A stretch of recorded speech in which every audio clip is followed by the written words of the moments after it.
Welcome back to another episode of Rocky Midlife, the podcast. And I am so excited. I've got an amazing lady with me today, and I'd like you to meet Natalie Tolhopt. Hi, everyone. So it's so cool to have you here, Nat. I'm going to read out a little bit now just about Nat, and then we're going to dive on, and we've got some great things that we've already been talking about that I can't wait to share. So this is Nat in a nutshell, right? Nat teaches women in business how to drop the self-sabotage and take consistent, imperfect action to grow their biz and their revenue with confidence. Loving this already. After growing her own profitable business and spending more than a decade as a business consultant and coach, Nat knows that success is all about mindset, imperfect action, and consistency. But here's the thing, love this. If you want success, you have to drop all of your BS stories and you have to put on that success mindset and step into your power. So we're going to be talking all things business today, because what Nat possibly doesn't know is that women entrepreneurialism, particularly in the over 50s realm, is one of the fastest growing areas of entrepreneurialism happening right now in this age. And so talking about business is brilliant because so many women reinvent their lives, you know, at midnight, at midlife, it feels like midnight. So that can happen. At midlife, and often career reinvention or launching out in entrepreneurial ventures or setting up side hustles. See, I'm losing it all over the show this morning. All of that becomes part of their reinvention process. So before we dive into that, Nat, welcome again. Tell us a little bit about yourself. Who is Nat? Thanks for having me, Kat. I love the cat and Nat bit. It's very cool. Very cool. I actually had no idea about that statistic. That's bloody exciting, isn't it? You know, I think that's really cool. So as Kat said, my name is Nat, and we see something interesting before we jumped on the show, actually, is that Kat was like, Nat, there's nowhere on your bio about, like, are you married? Do you have kids? And I'm like, oh, yeah, I'm married and I've got 2 kids, 2 daughters, 12 and 8. So anyone who's got any tips on bringing up girls, that would be good. Hit me with them. But like Kat just said, I really care about, you know, women in business getting like a reality check of actually what it's really like in there and not the social media highlight reels. And that's one of the biggest things I'm passionate about. And actually, something we spoke about before was, you know, I'm a really late maturer. I didn't realize the part I played in relationships. I blamed others. I'd get pissed off because I wasn't where I wanted to be. I actually drove a lot from anger and didn't know that because I didn't do a lot of accepting around who I was. So as soon as I did that, it really elevated my life, really looked at myself. So that's why I love to teach the mindset and strategy stuff, because that's massive differences. That's cool. That's brilliant. So I want to ask you about something that you've already mentioned and is in your bio, and that is your phrase, allergic to perfect. And so for those on YouTube, you'll see I'm holding up Nat's brand new book, which is absolutely brilliant. Seriously, this girl could be a soul sister because we talk the same type of language, like suck it up and do the work, which is what I was known for saying when I was training people in the gym. And it's even on your painting there, imperfect. So tell us all about this. Why is this your mantra? Okay, quick story behind this. So I did some life coaching through painting. So there's about 25 layers in this painting. That's amazing. It was so much fun. So in each layer, you'd either release or receive something to yourself. And for me at the end, I spray painted my tagline. And the reason why imperfect is so big for me is I'm a chef by trade. So a qualified chef, did a 3-year apprenticeship in my between 17 and 21, and very traditional, blokey male environment.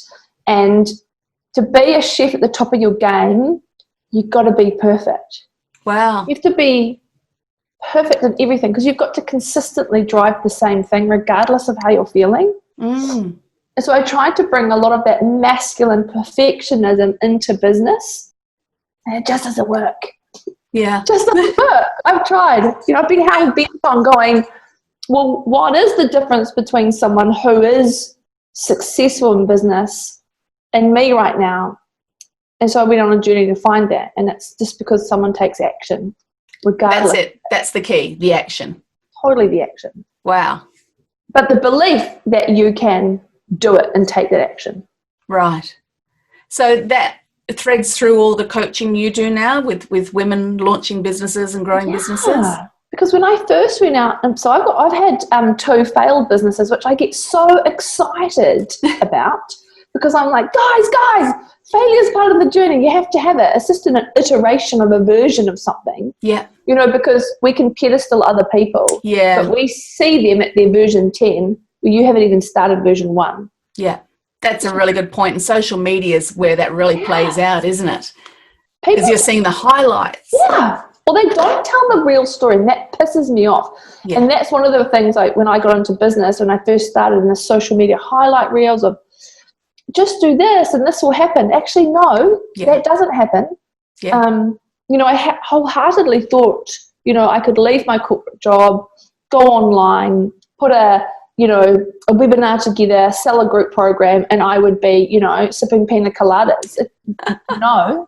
If only it was that easy. Oh my gosh. No, I experienced the burnout and massive self-doubt I didn't know I had. Yeah. And so I show up for women now and go, you know what, it's normal you feel like this. It's okay that you're like this. It's actually the reality. This is the real highlight reel. If business was easy, everyone would be doing it. In reality, it's going to be one of the hardest things you've ever done, but the most rewarding. Yeah. Well, that's brilliant. So what are some of the other common things that you've seen amongst women that you've worked with? So one is, you know, that holding back from taking action. Yeah. What are some of the other common areas that you've seen women struggle with? I think, you know, what you and I have said is that comparisonitis, as you see someone doing the stuff that you want to be doing. And in my book, I actually say, hey, jealousy is a really good thing. If you're getting triggered and jealous about someone who's doing what you want to do, it's just a beautiful evidence piece that you're meant to be doing it too, but you're just not taking any action. Yeah. You know, and I think that's massive. So jealousy could be a prompt and a good thing, not necessarily a bad thing. Do you think that's because we have that kind of ingrained belief that, well, if they're doing it, I've missed out, I've missed the boat, so there's no point? And I think, you know, I've had some really good coaches who teach to reframe things, and always, you know, I love that, the law of polarity. If you can experience that there's not enough, it's already been done. If you know that feeling and what this looks like, well, shit, man. Oh, just sworn on your podcast. That's all right. There's big people listening to it. Okay.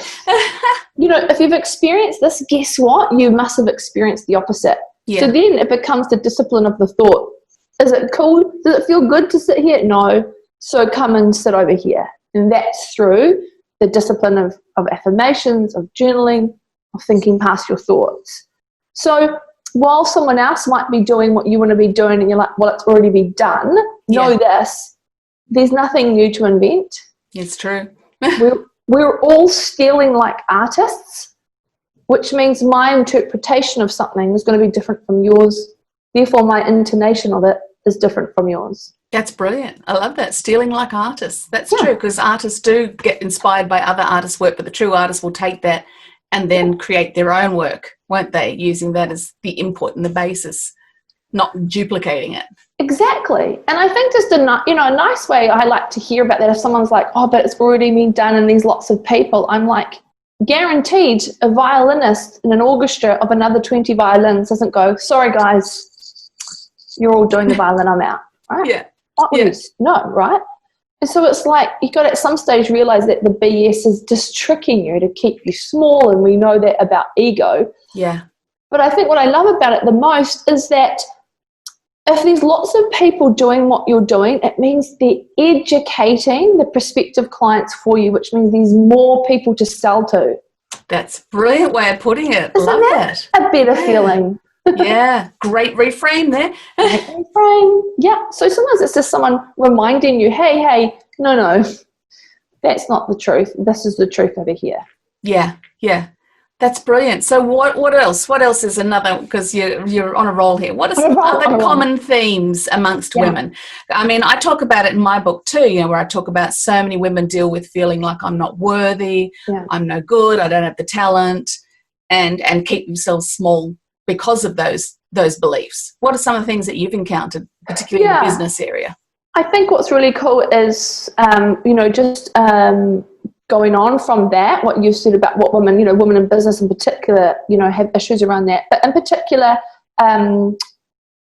they believe inherently they are their results. I'm not getting sales, therefore I don't know what I'm doing and I'm not good enough. Yes. Whereas the average male would go, I'm not getting sales. Right, let's go work out why. Where's the gap in the data there? What's the problem? But you're right, women will internalize that, won't they, and turn it into a personal criticism of themselves. But they'll find it as evidence that actually I don't really know what I'm doing. Yeah. And I think that's really important. It's like you are not your results. Because in my business, I deliberately go out of my way to market to high achieving women, because that means that you're highly creative and you're usually perfectionists. Mm-hmm. And the perfectionism causes it. The perfectionism causes inaction, because we live in a dichotomy of, I know I'm here to do amazing things, but I fucking can't take in the action because I don't believe I'm actually good enough. And what if I don't really know what I'm doing? And then you've got an imposter. And it's this constant tug of war. Yep.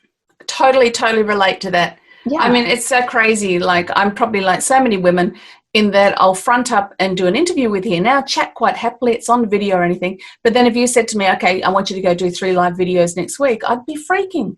I would struggle to do that, even though I'm used to being on stages and I speak around the world and I've played in front of thousands and all of that. And yeah, it's that old I'm not good enough voice in my head that just, And I think it's just knowing that I like to normalize that and say, it's okay that is how you are. And sometimes when you detach from it meaning anything, of that roller coaster of, but I can't do this, it's like, it's just who you are. Yeah. Just let it go. Just lean into the things that you can do and do more of those things, because the person who does more of the things that makes them feel better, the whole receiving of abundance continues. Yeah.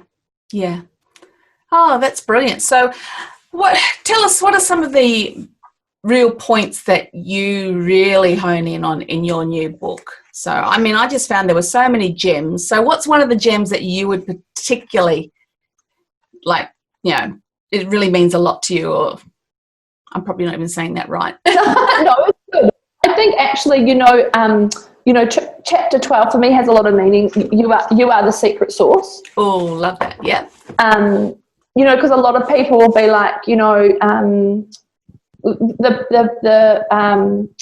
perfect part of them, the perfectionist in them will be like, well, you have to have all the bells and whistles, and you have to have it looking like this.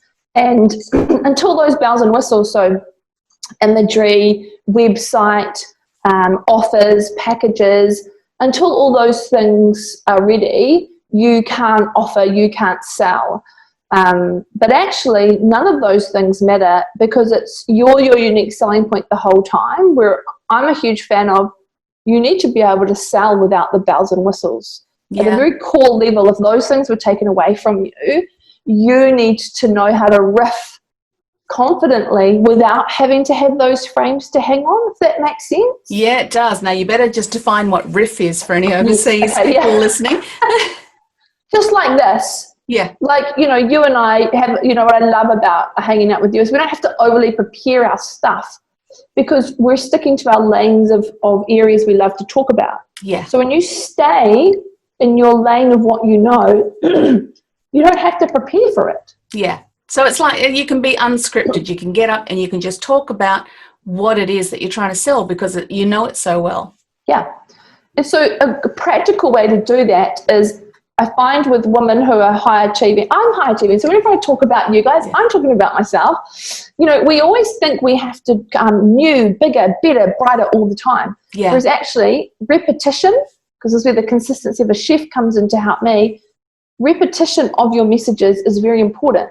So if someone goes, I'm stuck and I don't know what to do next, I'm going to go to Nat, right? So you start to then be seen in a niche of who can help with a particular thing, because you repeat what you stand for and repeat solutions. So while you might get sick of hearing yourself, someone's probably only heard it once from you. Yeah. Not the 30 times you've said it. That's true, yeah. And so we keep thinking we've got to learn more. It's like, actually, no, you don't. No. You've got to start to speak it out more, really, don't you? Just got to start repeating. Yeah, that's brilliant. So what is some advice that you would give? Let's say we've got a woman who's at midlife and she's thinking, I want to launch something of my own. What advice would you give someone just starting out? Yeah, I'm like, oh, how long have you got? No, there's a whole book, you know. Other than buy my book, you know. Yeah. I like that reality check that, you know, it's going to take at least 2 years for you to see some actual financial return back. Mm-hmm. And that's a massive thing for me to say. Yeah. But it's really true. So, you know, and that's real talk, isn't it? Yeah. It's so different to what we see put out on all these flashy ads. You can be like so-and-so who made $47,000 in his first 2 weeks of trading. You know, all those ads, yes. Especially at the moment with everyone, you know, losing jobs after this COVID thing. Yes. But that's the reality. It does take time, doesn't it? Or you could be like Nat, who made $45 in her first 6 weeks. I mean, the choice is yours. Go, girl. At least you earned. Exactly. You know, because, you know, especially if you're someone who, you know, doesn't know how to sell and market. Yeah. That's going to be your biggest learning curve. And it's not something you can just hand to, so you can't delegate that stuff out. You have to actually understand it yourself. Yeah. And, you know, it's about learning about yourself. Like, are you an introvert, extrovert? Do you love networking? You know, you've got to get out there and be seen, not be afraid to be seen and stand for something that other people stand for. Yeah. Yeah. But I think the reality check is, and I always feel like a negative Nancy, but it's important that the first 2 years are going to be relentless. Mm-hmm. You're going to be doing a lot of the same stuff over and over. You're going to fail and no one's going to comment. No one's going to pick up your offers. No one's going to turn up to your webinars. Right? You've got to be prepared for that because that is actually what's going to happen. And it's okay. It's okay. It's normal. It's normal. No one talks about that. Yeah. No one goes, oh, I didn't get anyone. Okay, cool. It's actually what everyone else. That's what we've had before we've, you know, been able to convert people. Yeah. Oh, that's really good. So for women who are launching out here, they're great tips. It's okay to fail. You will get crickets sometimes when you speak out or present something. You may not make sales for quite a while, and it's still okay. And it doesn't mean that you ditch that dream like within the first 6 weeks. Same way when we have a baby, we don't, you know, the first 6 weeks are really hard. You know, this thing just eats, cries, and sleeps. Well, we don't get rid of it because it's not very entertaining to And business is like that though, isn't it? It's a baby that you got to nurse and nurture and feed and let it develop, and as it develops you become more skillful to help grow it as well. So probably I actually wrote down here for us today, be stubborn to your goal but remain flexible how it will happen. Oh, that's good. That's good. All right. Explain that one for us. Yeah. So just how you were like, advice would you give to someone you're first starting out? What you're going to start out with is going to look really different in a year. So understand that that's the iterations, the versions I talk about. And it's like being, you know, a musician. You're going to learn to play the trumpet. You're going to be quite bad for a little bit, right? Yep. Right. And you've got to keep refining. So be stubborn to the goal, but remain fluid how it actually unfolds and what it eventually comes out of. So often women will have a should business. Mm-hmm. I should do this because that's what I'm known for. That's what other people think I should do, and it's what I should do. Yes. Right? So your should business isn't the business you end up with. And that's totally fine. Yeah, I do a talk. I don't think you've heard it actually when I've presented it, but I talk about 3 different voices that women have listened to. Some are in their own heads, some are from outside, and one of them is the voice of distraction. And that is all the well-meaning friends and family who say, oh, you could do this, you could do this, you could do this, but it's not actually the thing that you're passionate and really want to do.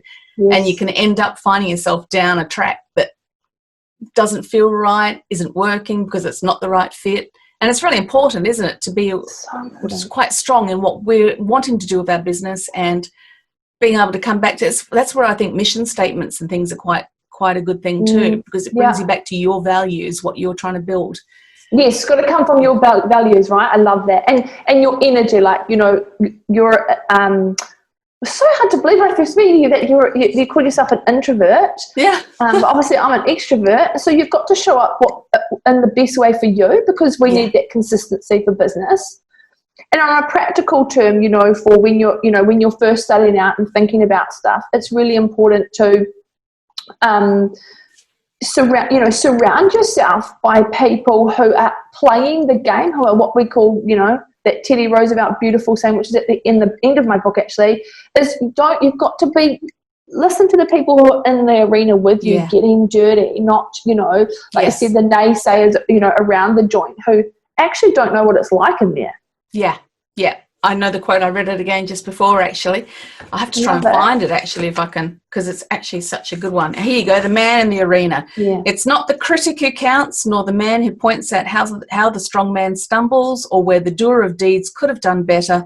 The credit belongs to the man who is actually in the arena, man or woman, whose face is marred by dust and sweat and blood, who strives valiantly, who errs, who comes short again and again.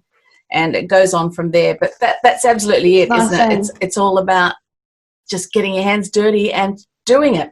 Now, I'm going to give you a whole different question, though, here, Nat. So we're going to flip right from that one, because it could sound contrary, but I know it's not. What advice would you give to a woman who has been at it for a few years and it's just not happening? Is it time to sit back and be honest and maybe go, actually, that's the wrong idea, or you pivot and refine it? And is it okay to do that? Oh, good question. Yeah. I love this question. So if someone's feeling like this, straight away I'm like, it's funny. You're making it about yourself, which I then know that you've become centric to you and you're not customer centric. Oh, that's a brilliant one right there, because that's really the heart of business, isn't it? Yeah. Serving so if you're others. it's like, hang on, no. Do you know what problems you're solving for your clients, your prospective clients? And I'll make you dig right down. What do you actually do, and what's the problems you solve? And then it's getting you to, it's almost, sometimes you'll go back to what you originally were doing. It's just that you've turned it around to about yourself. Yeah. Not about them. And often it's actually just a refresh and a retake of something. It'll be that you will be out of alignment to the money you want to make because you're not charging enough. But more than likely, it's not usually a viability issue there. It's that you've hit a glass ceiling, a plateau, and your ego's gone, haha, I'm going in because there's a gap, and it will bring you way back down, and you'll make it about you. And I'm like, no, we've got to go back to some core business. Your ideal clients, who are they? How do you help them? Right? So that's how I answer that question. You get a little bit of a slap around with that question. I'm like, no. Yeah. I love that. It just brings it back to, who are you serving? Yeah. Who are you serving, and are you serving them? Yeah. And And are you articulating that? And are you saying it so that people go, oh, it's like you're in my head. Right? I bet you get that a lot, that you're in their head. Yes. Because I'm still in the engine room with you, and that's what I love about my coaching is, I'm always going to be in the arena there with you going, man, that was tough. Yeah. I'll be like, whoa, that was hard out this week, wasn't it? Whoa, okay. So I started netball last night. I play club netball. And good for you. No, it's not good when you're an older person. But netball dresses. That's the problem. Yes, I remember those awful short skirts. Yes. I'm actually not as sore as I thought I would be. It was really hard last night. I thought I was going to have to call time out. I couldn't catch my breath. What was the reason I was telling you? Yeah, like I really care that I'm in there with you so that the relatability doesn't go, because who wants to hear from someone who thinks they know what it's like? Yeah. But hasn't actually done it or been there, or, is just those few steps ahead. Yeah. Or they're like, hey, I read this in a book and I think you should go try it. Whereas I'm like, if I give you anything to action, it's because I've done it. Yeah. Or a client has done it and these results. I'm huge on evidence. Yeah, that's great. Okay, so we've done for the beginner, we've done for the person who's a bit stale and they're pivoting. How do you define success? That's a good one for you. How do I define success? Yeah. Sorry, put you totally No, I on the love spot. it. I love it because I'm just like, my brain's going, blah, blah, blah, blah. High achievers, I will answer the question. High achievers, we keep moving the bar. Mm-hmm. Yeah. Right? I know. I feel like I've never done anything well because it's like, was the next thing. Yeah. Yes. Or we're not where we think we should be. Yeah. That's a biggie. But I'm not here yet. Mm-hmm. Therefore, I'm not successful yet. Yep. You know, so that's actually one of my big limiting beliefs. Yeah, but I should be here. Yeah. Yeah. I'm with you 4 on that years one. on. Shouldn't I be here? Yeah. Right? And so for me, my personal measure of success is how much I let that stop me or push me. Mm. You know, and I think success is very individual. Yeah. And is fluid. I think it's like balance, trying to find balance. I find balance every day. Some days there's none, some days there's some. Yeah. Yeah, so I think, well done, I answered that because I was like, that's such a good question. But yeah, I think for success for me is how much I let the ego drive my business. That's a success for me. And looking back at my successes and acknowledging them. Yeah. Yeah. Because you'd be like me, I'm like, doesn't everyone just write a book? Yeah. Yeah, it's like, okay, that was all right. It was still probably not nearly as good as what it should be. So you never actually stop and celebrate the fact that you actually did this. Yeah. Yes. Like you came to my book launch last year. I was pushed to do that because I wasn't going to do that. And then I was so shocked that people turned up. I was seriously surprised. I was thinking, oh my gosh, they came. And you don't register that you've actually done something well. You know, you just, particularly I think it's a Kiwi and Australian thing too, because we're so used to keep your head down, you know, self-disparaging humour. Yes. And you know, we're so guilty too of the tall poppy thing to others, which for international people just means you lop the top off the flower that sticks up too tall. And it's the same type of thing. Oh, they're a bit full of themselves. You bring them down. You never want to be that person. So you bring yourself down in advance so that you're not that person that everyone else is going to pull down. So, yeah. Bloody tall poppies. Yeah. And, well, the reality of it's then is particularly you add women on top of that, you know, the fact that we already beat ourselves up enough. And we can never be successful, can we? Because we're holding ourselves down and I'm wafting here. Okay. No, it's also interesting actually, and you bring up a good point, and I think women are I don't agree with when people go you know, people don't judge others. I'm like, yes, they fucking do. Yeah, they do. Women judge each other so fiercely, so quick. But we know that that's a mirror of ourselves and it needs work. But then we're also our harshest critics, right? We're our biggest judges of ourselves. Yeah, we really are. Aren't we? Yeah, so and that's what I mean. Like we tend to pull ourselves down already, first of all, so then the next person hopefully won't pull us down because we've already got ourselves down nice and small. Yeah, right. And it's ridiculous. And you can't afford to be like that if you want to be in business and you want to serve people and you want to be successful about it. You actually have to be prepared to stand up, don't you, and own it and And repeat it. And repeat it many times, imperfectly. But you're taking action, so it's all good. I love one of Nat's last chapters in her book is titled, What is the Worst That Can Happen?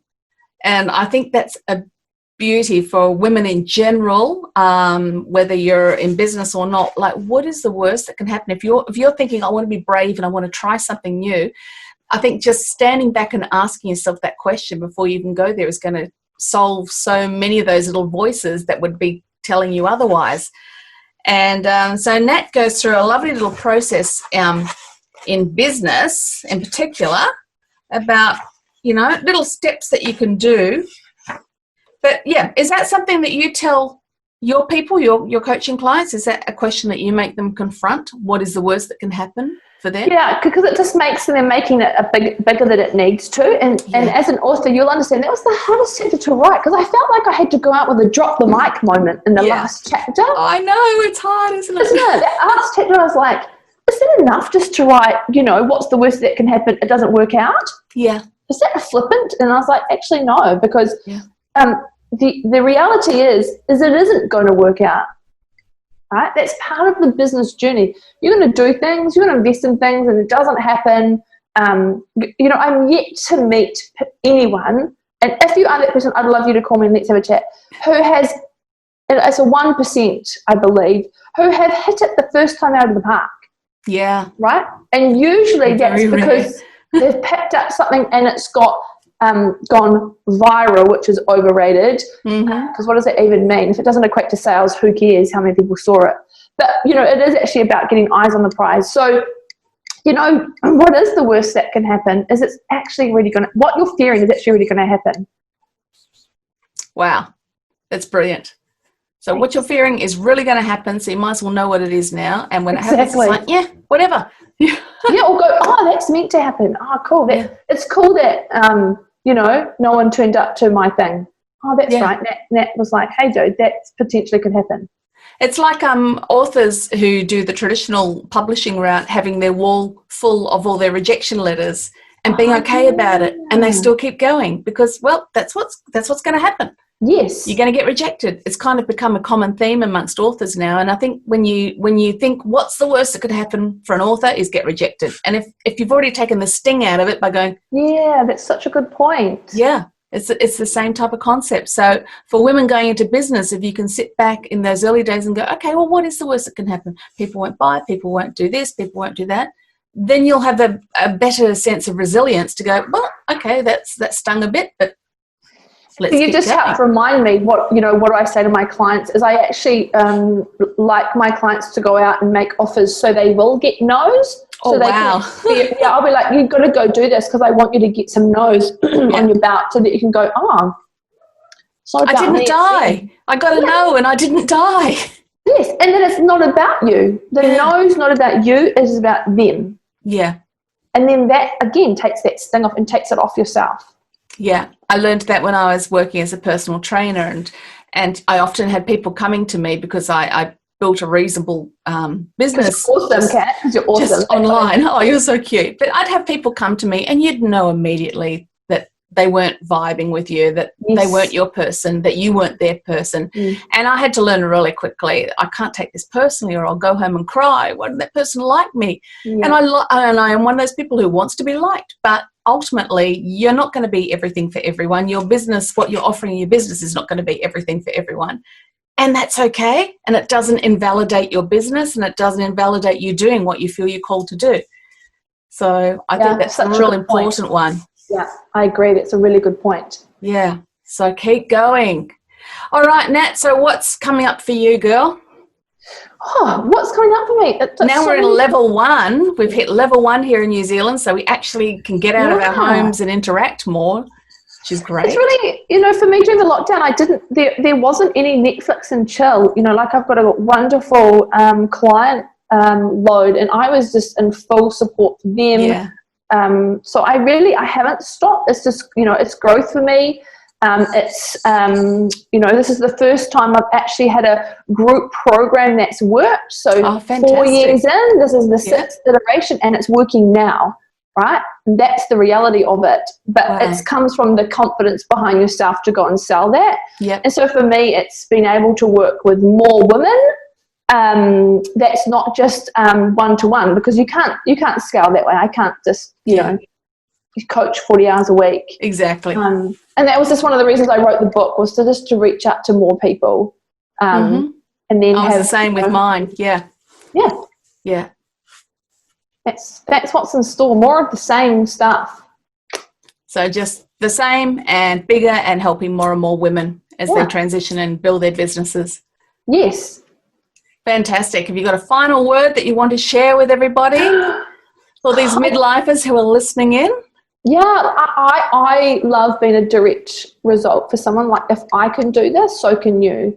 So, I don't have business certifications, but I have the life of business and failed businesses, which I think, are much better. So don't worry about your qualifications, but I want to be a direct representation that, I didn't kick any of this off until I was 40.